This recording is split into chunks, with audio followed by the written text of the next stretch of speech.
What's going on, everyone? This is the My Aggie Nation Podcast. I'm Travis Brown with the Eagle. I'm over there with Robert Cessna this week here in the Eagle newsroom. Cease, how are you?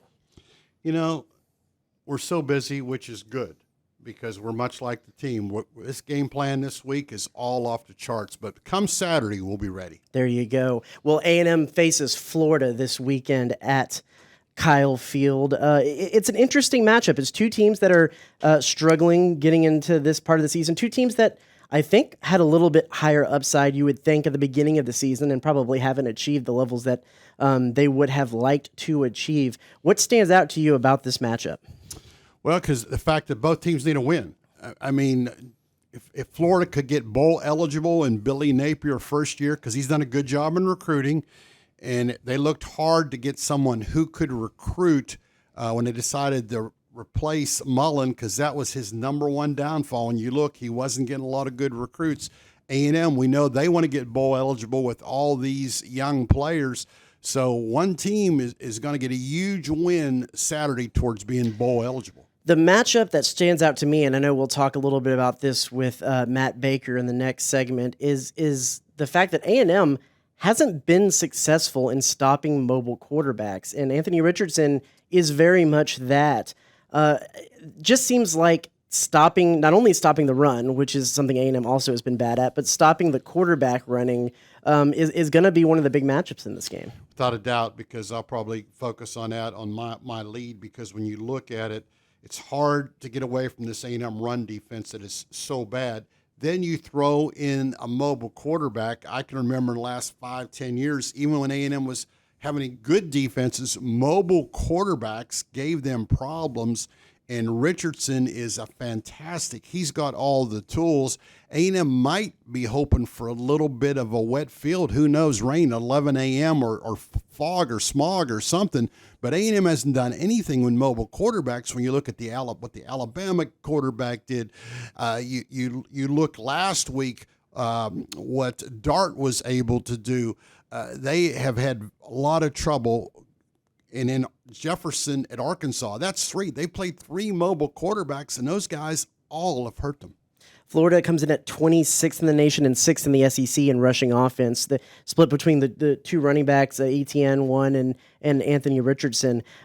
Did you expect A&M's rushing defense to make some improvements against Ole Miss last week? Because it certainly didn't look like they were very many, though it was one of the best rushing offenses in the league. Yeah, last week, people are going to get tired of me saying this. I give them a little bit of a pass because the problem is without Johnson, without a healthy Edgar Cooper, that's two of their best tacklers. So you're playing a offense that's going to run the ball. They're missing two of their best tacklers, and that scheme, let's be honest, the scheme, A&M was out of position so many times. They ran, it looked like Ole Miss just run an old buck play or something or whatever, and there wasn't anybody close. I mean, the guys were 10 yards. They had like 18 or 19 plays of at least 10 yards rushing. Connor Wigman makes a first start last week, the true freshman.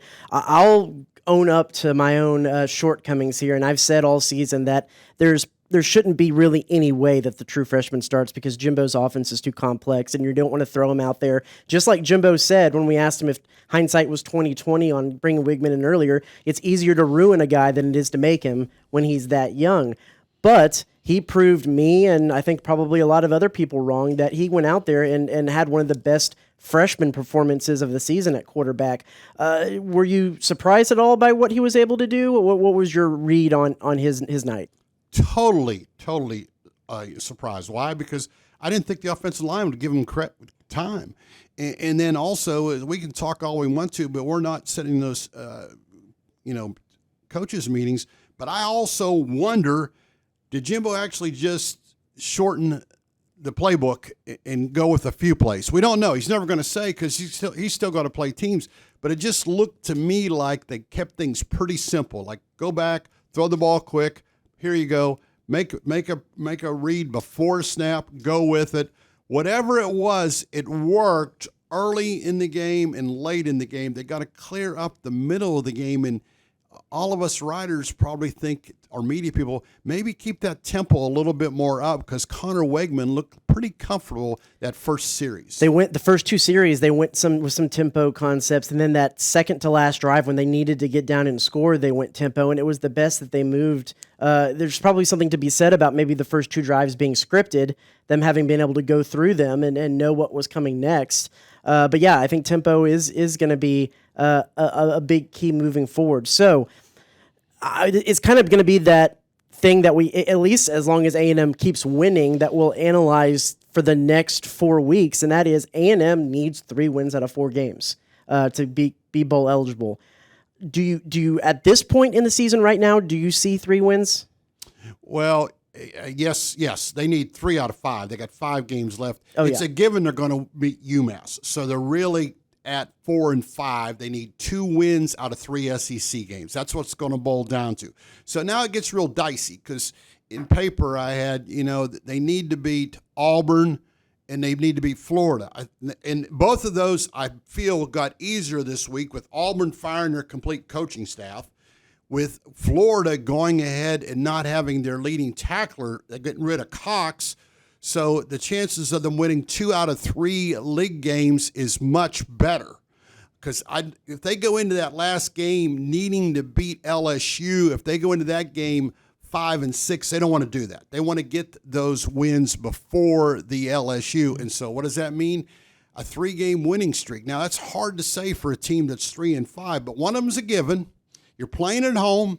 They need a win. I mean, they've lost 4 in a row, 3 in a row, 4 in a row.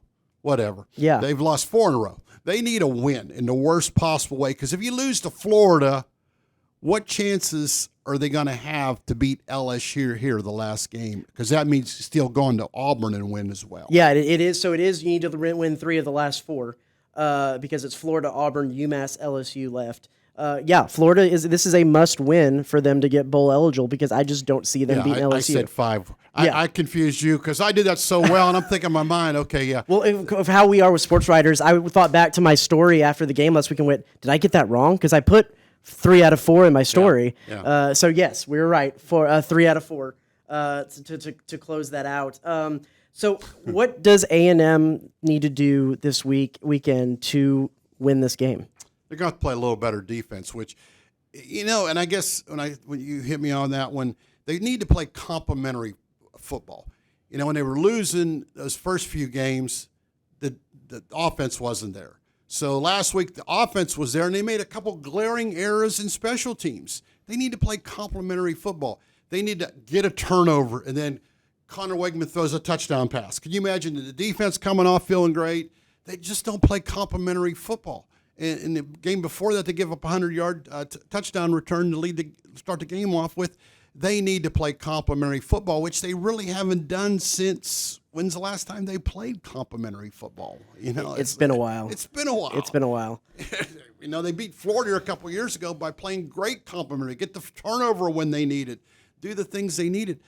A&M just needs a win because we're tired of pointing out all their warts. Jimbo's tired of talking about their warts. The fans are upset because they're tired of saying they're young all the time everywhere, but they are. It's amazing when you lose. Everybody's whining and everybody doesn't feel good. When you win, Aggie Park will look a lot better when they win.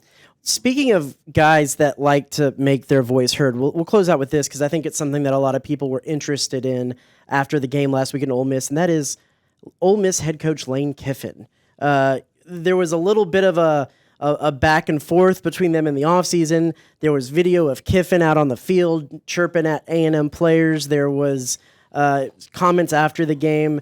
There's debate on maybe how injured some of A&M's players were. I know you talked to Kiffin today on the SEC teleconference. What do you make of the kind of coach and the kind of personality Lane Kiffin is, not only for this league, but to go against and how that kind of manifested itself in the game last week? Bottom line is Kiffin's 8-1. He's beat A&M the last 2 years. The scoreboard tells everything. Kiffin's that kind of guy. He's going to have a chip on his shoulder. He's going to talk smack. He's going to talk smack about himself. If you don't like what he does, beat him. That's all you got to do.